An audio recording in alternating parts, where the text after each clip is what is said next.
اعوذ باللہ من الشیطان الرجیم بسم اللہ الرحمن الرحیم۔ محترم دوستو، چاند کے بارے میں ایک اہم ترین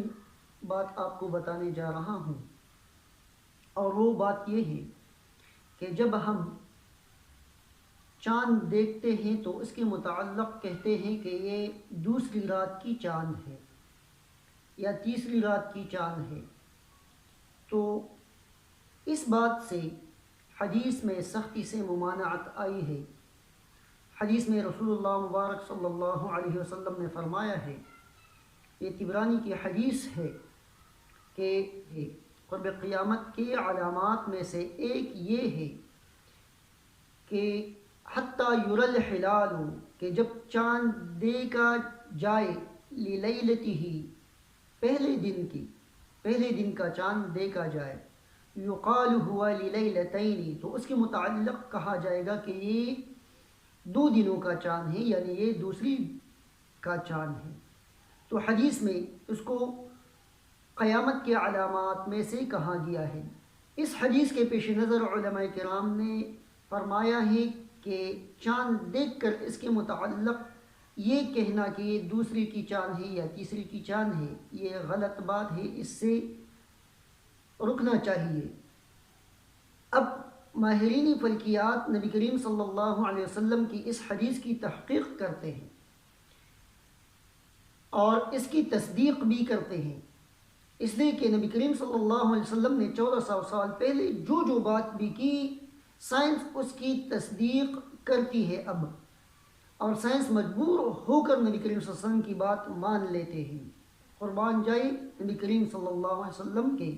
1450 سال پہلے جو بات آپ صلی اللہ علیہ وسلم فرماتے ہیں، آج اس کی تصدیقات ہو رہی ہے۔ کافر لوگ اس کی تصدیق کرتے ہیں، ہم تو بغیر سائنسی آلات کے، سائنسی تحقیقات کے مان لیتے ہیں، لیکن جو غیر مسلم ہے وہ بھی نبی کریم صلی اللہ علیہ وسلم کی ارشادات کی تصدیقات کرتے ہیں۔ تو اب آئیے ماہرین فلکیات کیا فرماتے ہیں۔ ماہرین فلکیات فرماتے ہیں کہ قمری مہینے 29 دنوں کی بھی ہوتے ہیں اور 30 دن کے بھی ہوتے ہیں، اور اس طرح بھی ہوتا ہے کہ 4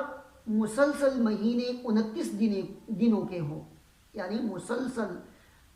4 مہینے 29 دن کے بھی آ سکتے ہیں، اور 4 مہینے مسلسل 30 دنوں کے بھی آ سکتے ہیں۔ یہ بات کلیئر ہو گئی، یعنی مسلسل 4 مہینے 29 دن کے آنا ممکن ہے۔ اسی طرح مسلسل 30 دن، 4 مہینے مسلسل 30 دن کا ہونا یہ بھی ممکن ہے۔ اب ماہرین فلکیات فرماتے ہیں کہ اگر کوئی چاند 29 دنوں کے بعد طلوع ہو، یعنی ایک مہینہ 29 دنوں کا ہو اور اس کے بعد چاند نظر آئے، تو وہ چاند باریک ہوگا، اور اگر 2 مہینے 29 دن کے ہوں اور اس کے بعد چاند نظر آئے، یعنی 29 مہینوں کے بعد جو چاند نظر آئے وہ اس سے بھی زیادہ باریک ہوگا، اور اگر 3 مہینے مسلسل 29 کے ہوں اور اس کے بعد چاند نظر آئے، تو پہلے 29 کے بعد چاند باریک ہوگا، دوسرے کے بعد اس سے زیادہ باریک ہوگا، اور 29 مہینوں کے بعد دکھنے والا چاند انتہائی باریک ہوگا، بال جیسا برابر ہوگا، دکھائی دے گا لیکن انتہائی باریک ہوگا۔ تو یہ باریک ہونا یا موٹا ہونا چاند کا ایک وجہ یہ بھی ہے، اور اگر 30 دنوں کے بعد چاند نظر آئے تو وہ موٹا ہوگا۔ جو 29 دن کے بعد نظر آتا ہے، یعنی جو مہینہ 29 دن کا ہو اس کے مقابلے میں جو مہینہ 30 دن کا ہو اس کے بعد چاند نظر آئے تو وہ موٹا ہوگا۔ اگر 2 مسلسل مہینے 30 دن کے ہو اور اس کے بعد چاند نظر آ جاتا ہے تو وہ اس پہلے والے چاند سے زیادہ موٹا ہوگا، اور اگر 3 مہینے مسلسل 30 دن کے ہو تو اس کے بعد نظر آنے والا چاند انتہائی موٹا ہوگا، وہ لوگوں کو دوسرے اور تیسرے دن کا چاند نظر آئے گا۔ اس لیے نبی کریم صلی اللہ علیہ وسلم نے فرمایا کہ قرب قیامت میں لوگ پہلی کی چاند کو دوسری کا چاند کہیں گے، حالانکہ وہ پہلی ہی کا چاند ہوگا۔ تو اس کو دوسرے کا چاند کہنا یہ غیر مناسب بات ہے، اور تعلیم یافتہ لوگوں، سمجھدار لوگ عوام کو سمجھائیں کہ اس کو دوسرے اور تیسری کا نہ کہیں۔ اس کی ایک دوسری توجیہ بھی فلکیات دیتے ہیں۔ مثال کے طور پر ماہرین فلکیات فرماتے ہیں کہ جو چاند 30 منٹ سورج کے بعد غروب ہو، یعنی سورج سے 30 منٹ رہ جائے تو اس کا دیکھنا ممکن نہیں ہوتا، وہ ناممکنات میں سے ہے، اور 40 منٹ جو سورج سے بعد میں رہ جاتا ہے وہ چاند دکھائی دے سکتا ہے، اس کا دیکھنا ممکن ہے۔ چلو 30 منٹ کو ہم نکال لیتے ہیں، 20 منٹ ہم رکھ لیتے ہیں، 20 منٹ کا چاند نظر آنا ممکن نہیں۔ ماہرین فلکیات تو 30-35 منٹ کا کہہ دیتے ہیں، لیکن میں 20 منٹ پر بات کرتا ہوں کہ جب سورج غروب ہو جائے اور 20 منٹ کے بعد اس چاند غروب ہونا ہے تو وہ دیکھنا ممکن نہیں ہے۔ تو دوسرے دن جب وہ چاند نکلے گا تو وہ پہلے دن کا، اب یہ جو پہلے دن 20 منٹ سورج سے پیچھے رہ جاتا ہے چاند اور دکھائی نہیں دیتا، 20 منٹ یہ ہو گئے، اور 24 گھنٹے میں یہ ہر گھنٹے میں 2 منٹ سورج سے سستی کے ساتھ رفتار طے کرتا ہے، فاصلہ طے کرتا ہے، تو 24 گھنٹے میں تقریباً 45 منٹ یا 48 منٹ یہ سورج سے پیچھے رہ جاتا ہے، تو 20 منٹ وہ ہو گئے جس میں دکھائی دینا ممکن نہیں، اور 48 یا 45 منٹ یہ ہو گئے، تو 48 کے ساتھ 20 جمع کرے تو وہ 68 منٹ کا بن جاتا ہے، 70 منٹ کا چاند بن جاتا ہے، تو وہ لازماً بڑا ہوگا۔ اور اگر 40 منٹ باقی رہ جاتا ہے کوئی چاند تو وہ دکھائی دے گا تو وہ باریک ہوگا۔ تو یہ باریک ہونا اور موٹا ہونا یہ اسی وجہ سے ہے، اس لیے خدا کا واسطہ ہے کہ چاند دیکھ کر اس کو پہلی اور دوسری کا نہ کہیں، بس جب چاند دیکھ لیا جائے تو یہ پہلی کا چاند ہے۔ اللہ رب العالمین ہمیں دینی مسائل سمجھنے کی توفیق عطا فرمائے۔ دوسری بات ابھی مجھے یاد آ گئی کہ ایک فتویٰ جو 2017 میں دارالعلوم کراچی سے دیا گیا ہے، غالباً مفتی محمود حسن